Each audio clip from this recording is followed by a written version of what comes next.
નમસ્કાર વિદ્યાર્થી મિત્રો, આપણે આની અગાઉ પ્રકરણ 1 એટલે કે અપૂર્ણાંક સંખ્યાઓ વિશે વાત કરી અને આજે આપણે ફરી વખત દશાંશ સંખ્યાઓ વિશે વાત કરવાની છે, જે આપણે ધોરણ 6 ગણિતની અંદર 8મા નંબરનું પ્રકરણ છે, એટલે કે પ્રકરણ નંબર 2 પણ થાય છે, જે વાર્ષિક પરીક્ષામાં પૂછવાનું છે. અને આપણી જે વાર્ષિક પરીક્ષા જે છે એ આવતા સોમવારે એટલે કે 13/4/2026 ના રોજ આપવામાં આવેલી છે. અને પ્રથમ પેપર જે હશે એ ગુજરાતીનું હશે અને એની પછીનું જે પેપર હશે એ આપણું ગણિતનું રહી શકે છે. એટલા માટે આજે આપણે ગણિતની વાત કરવાની છે. તો વાર્ષિક પરીક્ષા માટે આ પ્રકરણ ખૂબ જ મહત્વનું છે. આ પ્રકરણમાંથી દાખલા પૂછાઈ શકે છે, એક પૂછાય અથવા એનાથી વધારે પણ પૂછાય, પણ આપણે આખું પ્રકરણ જે છે એની તૈયારી કરવી પડે, જેથી કરીને આપણને પરીક્ષામાં આનો કોઈ પણ દાખલો પૂછાય તો આપણને કોઈ પણ સમસ્યા ના રહે. તો આપણે વધારે વાત ના કરતા ડાયરેક્ટ પ્રકરણની શરૂઆત કરીએ. તો અહીંયા પ્રકરણ નંબર 2 ગણિત દશાંશ સંખ્યાઓ. જો આ જે પ્રકરણ છે એ દશાંશ આધારિત રહેશે, એટલે કે આમાં જે પણ સંખ્યા કે રકમ આપેલી છે એની અંદર આપણે દશાંશનો ઉપયોગ કરવાનો રહેશે.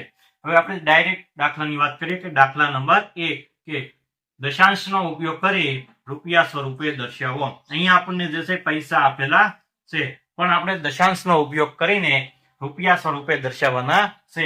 હવે આપણે રૂપિયા સ્વરૂપે દર્શાવવા માટે શું કરવું પડે? તો કે સૌપ્રથમ કે 1 રૂપિયા બરાબર 100 પૈસા થાય છે. તો આપણે અહીંયા 5 પૈસા આપેલા છે, તો કે 100 પૈસા બરાબર 1 રૂપિયો થતો હોય તો 5 પૈસા બરાબર કેટલા થાય? તો ડાયરેક્ટ આપણે ગણતરી કરીએ કે 5/100. તો આ રીતના આપણે દશાંશ પદ્ધતિનો ઉપયોગ કરવાનો છે. તો 0.005 રૂપિયા થાય છે. તો 5 પૈસાને આપણે દશાંશ પદ્ધતિ દ્વારા રૂપિયામાં જો આપણે ફેરવવા હોય તો આપણે 5/100 મૂકવા પડે, એટલા માટે 0.05 જવાબ આવે છે. એની પછી દાખલા નંબર 2 કે 75 પૈસાને આપણે રૂપિયા સ્વરૂપે દર્શાવવા હોય તો કઈ રીતના દર્શાવી શકાય? તો 75/100 તો 0.75 રૂપિયા થાય છે. તો આપણે 5 પૈસાને 0.05 રૂપિયા ગણી શકાય અને 75 પૈસાને 0.75 રૂપિયા ગણી શકાય. તો દાખલા નંબર 2 છે દશાંશનો ઉપયોગ કરી મીટર સ્વરૂપે દર્શાવો. અહીંયા આપણને સેન્ટીમીટર આપેલા છે. અહીંયા જે આપણને છે એ સેન્ટીમીટર આપેલા છે, તો આપણે એને મીટર સ્વરૂપે દર્શાવવાના છે.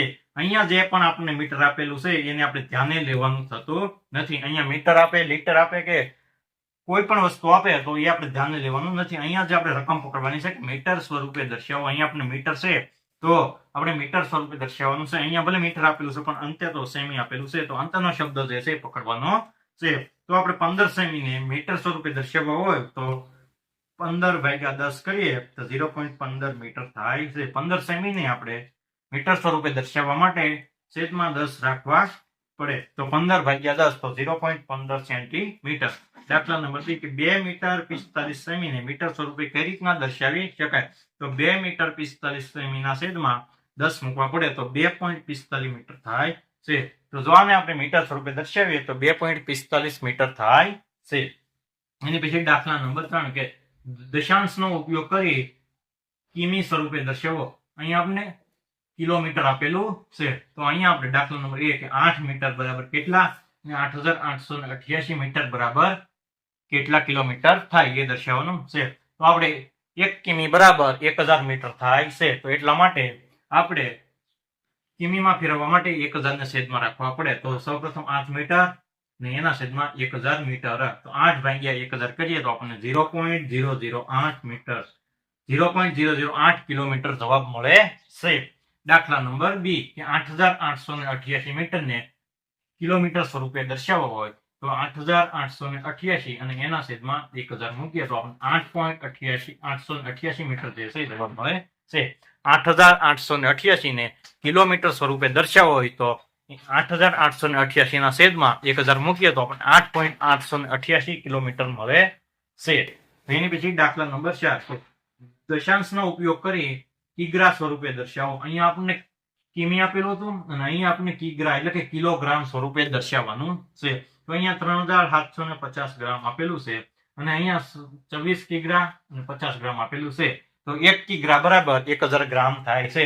કિમી અને કિગ્રા ભેગું ના થઈ જાય એનો ખાસ ધ્યાન રાખવાનું છે. તો 1 કિમી બરાબર 1000 મીટર થાય અને 1 કિગ્રા બરાબર પણ 1000 ગ્રામ 1000 ગ્રામ થાય છે. તો આ અને આ જે બંને ભેગું ના થઈ જાય એનો આપણે ખાસ ખ્યાલ રાખવાનો છે. તો 3850 ગ્રામ બરાબર કેટલા થાય? તો કે 3750 અને એના છેદમાં 1000 ગ્રામ. તો 3.750 ગ્રામ જે છે જવાબ આવે છે કે 3.750 કિલોગ્રામ જે છે આપણો જવાબ આવે છે. એની પછી દાખલા નંબર 2 કે 26 કિગ્રા અને 50 ગ્રામ. તો આનો જવાબ કઈ રીતના આવે? તો કે 24000 એના છેદમાં 50 અને એના છેદમાં 1000 ગ્રામ. તો આપણે અહીંયાથી 3 મીંડા જાય, અહીંયાથી 3 મીંડા જાય અને તો આપણે 26.50 કિગ્રા જે છે જવાબ થાય છે. 26.050 અથવા 26.50 કિગ્રા જે છે એ જવાબ થાય છે. તો આવી રીતના આપણે દશાંશનો ઉપયોગ કરીને વાર્ષિક પરીક્ષાની અંદર દાખલા પૂછાવાના છે. તો જો આમાંથી કોઈ પણ દાખલો પૂછાય અથવા સેમ પેટર્નનો આમાંથી દાખલો પૂછાય તો તમારે આવી રીતના દાખલો જે છે એ ગણતરી કરવાની રહેશે. ત્યાર પછી જ જવાબ તમે આપી શકશો. જો તમને હજી કોઈ પણ પ્રકારની આમાં ભૂલ થતી હોય અથવા સમસ્યા હોય તો તમે મને કોમેન્ટ બોક્સમાં પૂછી શકો છો.